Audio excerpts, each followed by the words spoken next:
दोस्तों आज की इस वीडियो में हम लोग पढ़ेंगे एक English metaphysical poet John Donne की लिखी एक बहुत ही famous poem death be not proud. इससे पहले भी मैं एक छोटी सी वीडियो इस पर बना चुका हूँ कुछ सालों पहले, लेकिन इस वीडियो में मैं डिटेल से लाइन बाय लाइन इसको डिस्कस करूंगा।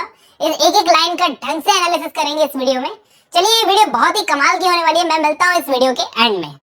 डेथ बी नॉट प्राउड, इसे जॉन डन की होली सोनेट 10 भी कहा जाता है। दोस्तों, कहा जाता है कि इसको 1609 में लिखा गया था और 1633 में इसे पब्लिश करवाया गया था, यानी जॉन डन की डेथ के 2 साल बाद में। मतलब उनके जीते जीते ये पोएम पब्लिश नहीं हो पाई। अब इस पोएम की खास बात पता है क्या है? इसमें जॉन डन डायरेक्टली डेथ यानी मौत से बात कर रहे हैं, यानी पर्सोनिफाई कर रहे हैं। जैसे वो डेथ से बात करते हुए बोल रहे हैं कि डेथ, तुम एकदम पावरलेस हो, एक शॉर्ट स्लीप की तरह हो, एक छोटी सी नींद की झपकी की तरह। यानी आज मैं दुनिया में हूँ, कल अगर मैं मर गया और डेथ मुझे लेने आई तो मैं सिर्फ थोड़े टाइम के लिए सो जाऊंगा। इसके बाद शुरू होगी मेरी आफ्टर लाइफ, जिसमें मुझे जागना है। और आफ्टर लाइफ का मतलब तुम वहां कहीं भी नहीं होगी।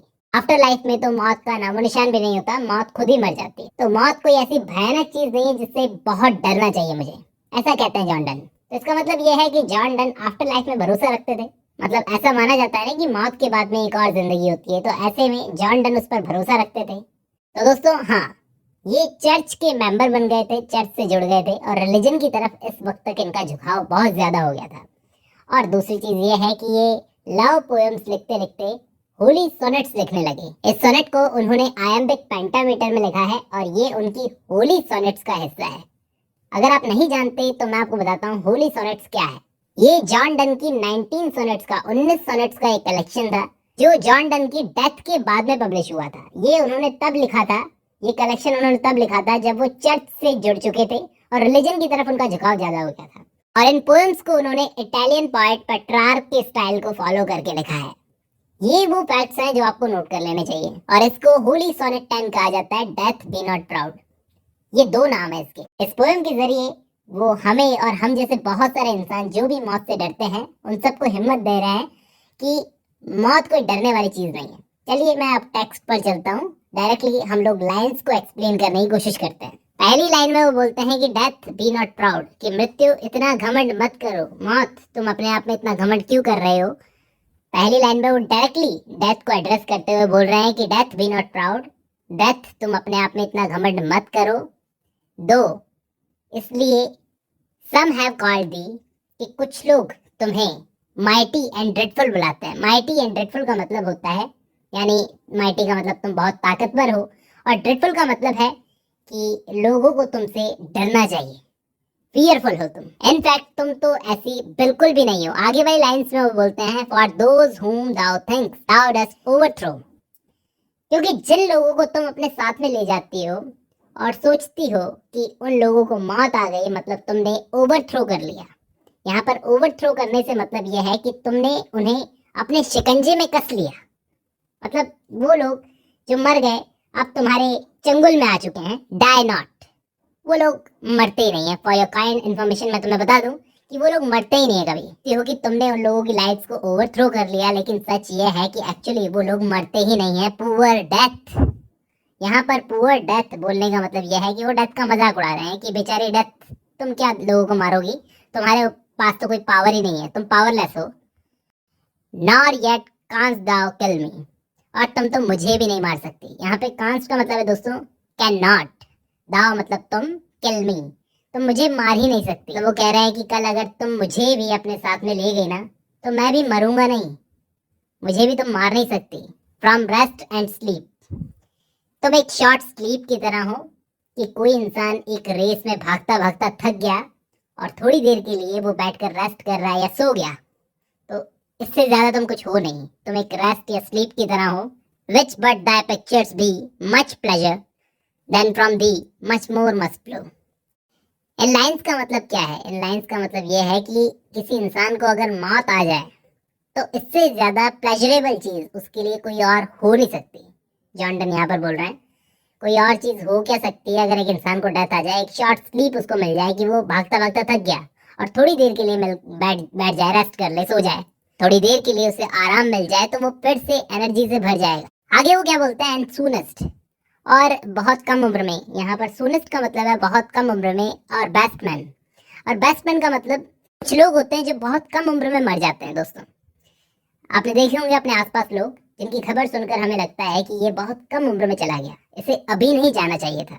तो यहाँ पर जॉन बोलते हैं और बेस्टमैन उनको, विथ दी डूगो, जो तुम्हारे साथ चले जाते हैं डेथ, वो लोग बहुत कम उम्र में डेथ के साथ में चले जाते हैं। तो वो लोग भी मरते थोड़ी हैं। यहाँ पर जॉन बोलते हैं रेस्ट ऑफ देयर बोन्स, कि वो लोग मरते थोड़ी हैं, तुम तो उनकी बोन्स को रेस्ट प्रदान करती हो, मतलब उनकी बोन्स को थोड़ी देर के लिए शांति दे देती हो कि रेस्ट करो। सोल्स डिलीवरी, और उसके बाद क्या होता है, उनकी सोल्स की डिलीवरी हो जाती है। डिलीवरी कहाँ पर होती है? आफ्टर लाइफ में, मतलब शरीर तो साथ छोड़ दिया, अब उनकी सोल्स की डिलीवरी हो जाएगी आफ्टर लाइफ में। थोड़ी देर के लिए तुमने उनको रेस्ट प्रदान किया और कुछ भी नहीं किया। दाउ आर्ट स्लेव, यहाँ पर स्लेव वर्ड का यूज किया है। स्लेव का मतलब होता है गुलाम, नौकर भी नहीं, गुलाम। स्लेव का मतलब होता है एक बंधुआ मजदूर टाइप से होता है ना। Thou art slave to fate, chance, kings, desperate man, poison, war, sickness, डिवेल।